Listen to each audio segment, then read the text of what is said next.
Hey, welcome to BreitWerks. What are you looking at? 1991 964 pistons. So 100 millimeter. I'll have to get the compression ratio before we end this video. But what we're going to do is we're going to talk about how do we turn, well, that, which is what came out of the motor, into that, which, believe it or not, is also what came out of the motor. So I was going to try and do this as a short, but I don't think that's going to work. So this guy here, there's one of the circlips for his wrist pin. So that's the first step, get the wrist pin out. Now the second step is going to be to go and get this other circlip out. But we're not going to do that on camera because, well, if you don't know how to take a circlip out, you wouldn't have gotten this far. And then let's see, we'll pull the rings off, and you can tell the way this guy is right here on the sides. Right, you see all the buildup on the sides. Piston wasn't rocking. These guys really aren't supposed to hit the cylinder, but this one's pretty gummed up. And what's neat about this particular application, you can see we already did the cylinders, but this has what are called the later style pistons because there is this relief that is cut into the piston between the number 1 compression ring and the number 2 compression ring. And then down here, of course, I don't want to touch this too much because I got this other nasty one on here, but we'll go step by step. So let me get you guys set up and we'll go from there. All right, we got you kind of zoomed in on the piston here. We got that other circlip out, so we're not worried about that. Now we're just going to get our rings out of the way. So we'll start with the top ring so that we don't have to come over anything. And there's our top ring. Let's see if it was installed correctly. There should be a dot or a marking. Dot or a marking right there. So at least when they put it in back in 1991, they put it in the correct order. All right, now number 2. This one is a little bit stiffer than this guy, so it puts a little more pressure on your thumbs. If you don't have the calluses built up, they make a tool. They make a tool for everything, don't they? But the ring expander tool. This guy has a little step on him. I don't know how well you guys can see it, but that little step is almost not there anymore because of the carbon that's built up in it. Maybe we can scrape some out and show you what this ring was supposed to look like. No, I don't think we're gonna. Stuff's pretty hard. But that little step always points down. And let's see, did they put a mark on the factory rings? Not seeing one. So you would install it based on orientation.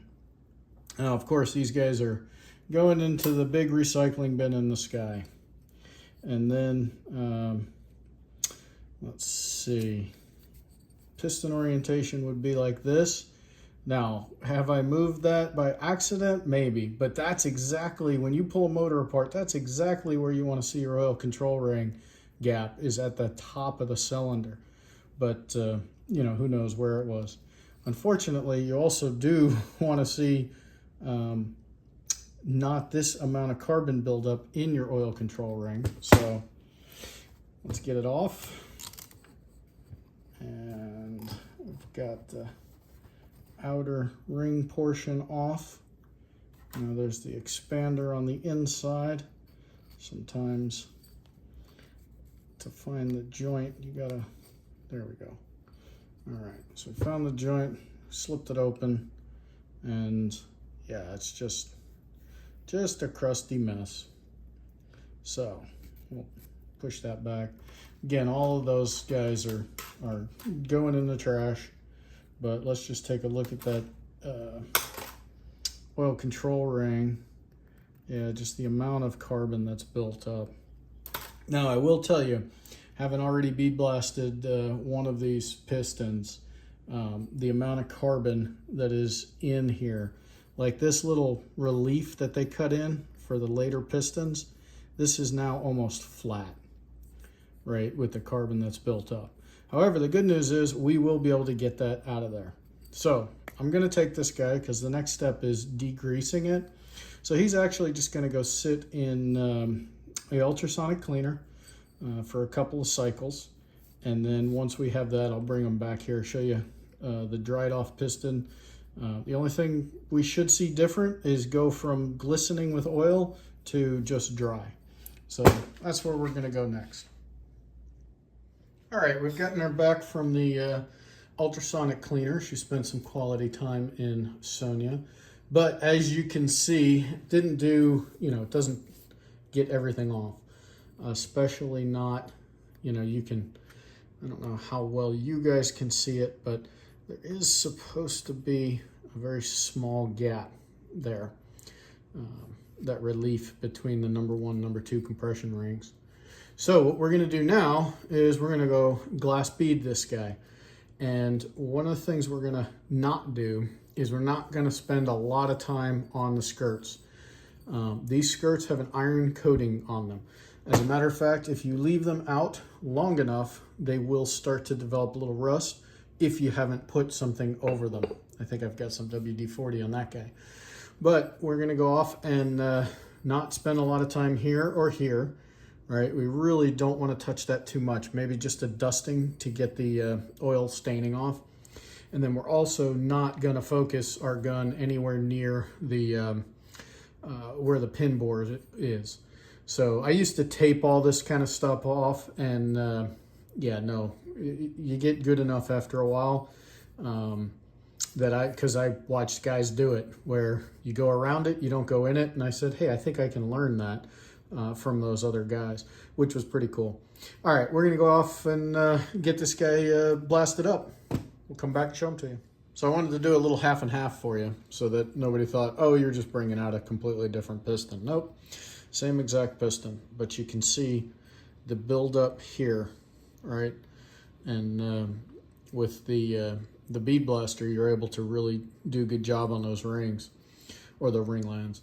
So as old school way, you'd break a ring, you'd take it and you'd scrape that all out. And does that still work? Sure, because let's face it, 99% of this is cosmetic. As long as those rings are free to move and spin and expand, your piston's good. But we can also look at the face, make sure that there's no like heavy pitting or anything like that. And then we can also make sure that we clear out the oil holes so that they are absolutely as efficient as possible. So we're going to get back, finish this up. I just thought if any of y'all are from Missouri, you would want me to show you. So we'll get on with it. Keep going. All right, we got her all cleaned up. So ring lands all clean, bottom of the piston all clean. And what's cool is once you get them cleaned up, right, you can see these markings up here at the top. So the /15 is just considered a manufacturer's mark. The E is towards the intake valve. Yeah, so that's, the Italians do the same thing. E is intake. I think in Italian A is exhaust, but that can screw some people up. I'm sure a lot of these have been installed upside down. And then this little dash and then dash dash means that it is from a 964-01 or 964/02 engine. So with this weight class, this guy should be between 644 and 652 grams. Now, the challenge with that is they say that's with the pin. So let's see, what does he weigh without a pin, without anything else? So 468.9. So we're going to write that down, 468.9. And then let's drop a pin on there. And we are at 601. So I don't know if the 644, 652 that's in the spec book also includes rings. That seems like it would be probably a little bit too much. Let's toss some rings on here without 632, and I am missing the oil control ring. Oops. There we go, 643.33, and what I don't have on there, we'll put them on there just to see, is the wrist pin circlips. And there we go, 645.6. So we're on the low end, which is awesome. We want the pistons to be as light as possible. That's why you buy forged stuff when you replace these things. We're on the low end. So without the pin and without any of the other stuff, 469. So we've got almost 180 grams worth of stuff that floats around here. But that's good. So we'll mark that on the piston head, or I'm sorry, on the face of the piston. So 469.0. And then just for consistency, 469.0. So Porsche, way back when, they didn't mess around. Molly and Porsche did a pretty good job. All right, so 469.0, 469.0. And now what will happen is this guy will get just a smidgen of, I don't even think it's penetrant oil. It's just a protectant so that nothing corrodes, rusts, does anything before we have to put them back together. And then once we're ready to put it in the engine, we'll actually go off and put them in the ultrasonic cleaner one more time. All right, have a fantastic day. Check us out at BreitWerks.com. If you enjoy these types of videos, hit that subscribe button.